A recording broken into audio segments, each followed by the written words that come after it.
হ্যাঁ, প্রিয় দর্শক শ্রোতা, একজন বাঙালি ইউটিউব চ্যানেলের পক্ষ থেকে আপনাদেরকে প্রীতি ও শুভেচ্ছা জানাচ্ছি। আমাদের আজকের একজন বাঙালি ভারতচন্দ্র। এর আগে আমরা বলেছি আব্দুল হাকিম, মধ্যযুগের কবি আব্দুল হাকিমের কথা। ভারতচন্দ্রের কথা আজকে বলবো। তিনি হচ্ছেন মধ্যযুগের শেষ কবি। তা আসুন আমরা কবি ভারতচন্দ্র সম্পর্কে আলোচনা করি। ভারতচন্দ্র রায়গোনাকর মধ্যযুগের শেষ কবি। 1712 খ্রিস্টাব্দে তিনি হাওড়া জেলায় জন্মগ্রহণ করেন। তাকে বলা হয়েছে অষ্টাদশ শতাব্দীর শ্রেষ্ঠ বাঙালি কবি ও মঙ্গল কাব্যের শেষ শক্তিমান কবি। তিনি আরবি, ফার্সি, হিন্দুস্তানি ভাষার মিশ্রণে এক নতুন কাব্যধারা প্রচলন করেন। তার উল্লেখযোগ্য রচনা অন্নদামঙ্গল, বিদ্যাসুন্দর ও সত্যপীরের পাঁচালী। তার রচনার প্রধান বৈশিষ্ট্য হচ্ছে সংস্কৃত কাব্যের মতো রূপক ও অলঙ্কারের ব্যবহার, যেটা ইতিপূর্বে বাংলা ভাষায় ছিল না। এরূপ বহু উপমা এখনও প্রবচন রূপে মানুষের মুখে মুখে ঘুরে বেড়ায়। ভারতচন্দ্রের প্রথম জীবন সুখের ছিল না। বর্ধমান রাজার সঙ্গে তার পিতার জমিদারি নিয়ে বিবাদ শুরু হয় এবং তিনি জমিদারি হারান। ভারতচন্দ্র প্রতিবাদ করলে তাকে কারারুদ্ধ করা হয়। কয়েক বছর জেল খেটে তিনি পালিয়ে আসেন পুরীতে। এখানে রচিত হয় তার জনপ্রিয় কাব্যগ্রন্থ সত্যপীরের পাঁচালী।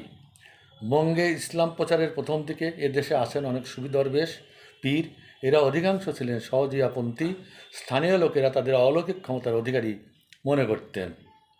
ধর্মান্তরিত গরিব মুসলমানেরা এরূপ একজন পীরের মাঝে তাদের পূর্ববর্তী ধর্মের লৌকিক দেবদেবীর মিল দেখতে পেয়ে তার পূজা শুরু করান। তার নাম দেওয়া হয় সত্যপীর। বহু হিন্দু তার ভক্ত হয়ে নিজেদের মতো করে পূজা করতে থাকে। এই সত্যপীরের মাহাত্ম্য নিয়ে ভারতচন্দ্র রচনা করেন সত্যপীরের পাঁচালী। যেহেতু সত্যপীর হিন্দু মুসলিম উভয় সম্প্রদায়ের পূজিত হন, সেহেতু তার কোনো মূর্তি পূজিত হয় না।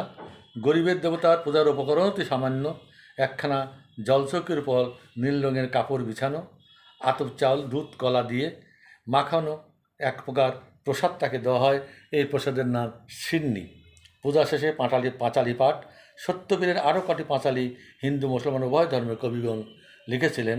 ভারতচন্দ্র সহ এইসব কবিদের রচনা পড়ে মনে হয় সেই যুগেই যারা হিন্দু মুসলিম ঐক্য সম্প্রীতির জন্য একটি মহৎ উদ্যোগ গ্রহণ করেছিলেন। পরে অবশ্য দুটি সম্প্রদায়ের মধ্যে সত্যপীর বিভক্ত হয়ে পড়েন। মুসলমানদের মধ্যে তিনি হয়ে পড়েন সত্যপীর, আর হিন্দুদের মধ্যে হয়ে যান সত্যনারায়ণ। এরপর ভারতচন্দ্র চলে আসেন রাজা কৃষ্ণচন্দ্রের দরবারে। রাজা তার প্রতিভার পরিচয় পেয়ে রাজসভার কবি মনোনীত করেন। সে সময় রাজার ইচ্ছা হয়েছিল রাজ্যের অভাব অভিযোগ দূর করতে দেবী অন্নপূর্ণার পুজো করার। এর আগে শাস্ত্রে বর্ণিত দেবী অন্নপূর্ণার পূজা বাংলাদেশে প্রচলিত ছিল না।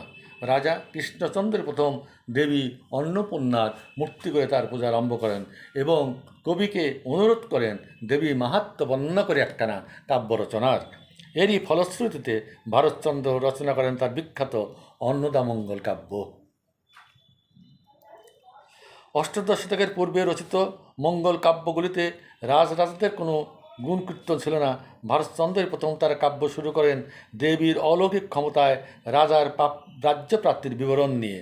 অন্নদামঙ্গল কাব্যে দেখা যায় কৃষ্ণনগরের রাজবংশের রাজ্যপ্রাপ্তি ঘটেছিল দেবী অন্নপূর্ণার বরে। তারপরে আসে দেবী মাহাত্ম্য। খেয়া পারাপারের পাটনির উপাখ্যানই অন্নদামঙ্গল কাব্যের মূল বিষয়।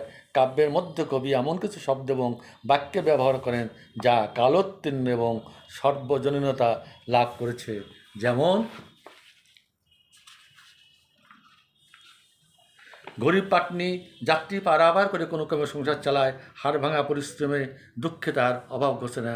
একদিন মাতা অন্নপূর্ণা ছদ্মবেশে নদী পার হতে তার রূপ দেখে ধনীর কন্যা ভেবে পাটনি বলল, মাগো, আমার এই ভাঙ্গা নৌকা কি তোমাকে মানায়? দেবী বললেন, তাহলে একটি সোনার নৌকা বানাও। পাটনি ব্যথার হাসি হেসে উত্তর দিল, মারে, সন্তানের মুখে দুবেলা দুটি অন্নই দিতে পারি না, তার আবার সোনার নৌকা? দেবী পাটনির দুঃখের কথা শুনে আত্মপরিচয় দিয়ে বললেন, তুমি বর চাও, তোমাকে আমি সোনার নৌকাই করে দেব। তখন প্রণমিয়া পাটনি কহিছে জোর হাতে, আমার সন্তান যেন থাকে দুধে ভাতে। বন্ধুগণ এবং আমার দর্শক শ্রোতা, হ্যাঁ, ভরতচন্দ্র সম্পর্কে আমরা আরেকটু আলোচনা করব। আজকের পর্বটা এখানেই শেষ করি। যেহেতু এরপরে আমরা আধুনিক যুগে প্রবেশ করব, আধুনিক কাব্যে এবং সাহিত্যে কিছু কথা আমাদের বলতে হবে এখানে এসে। এই জন্য আজকে পর্যন্তই। আপনাদের সবারই মঙ্গল কামনা করি। সবাই ভালো থাকবেন, সাবধানে থাকবেন। নমস্কার। জয় বাংলা।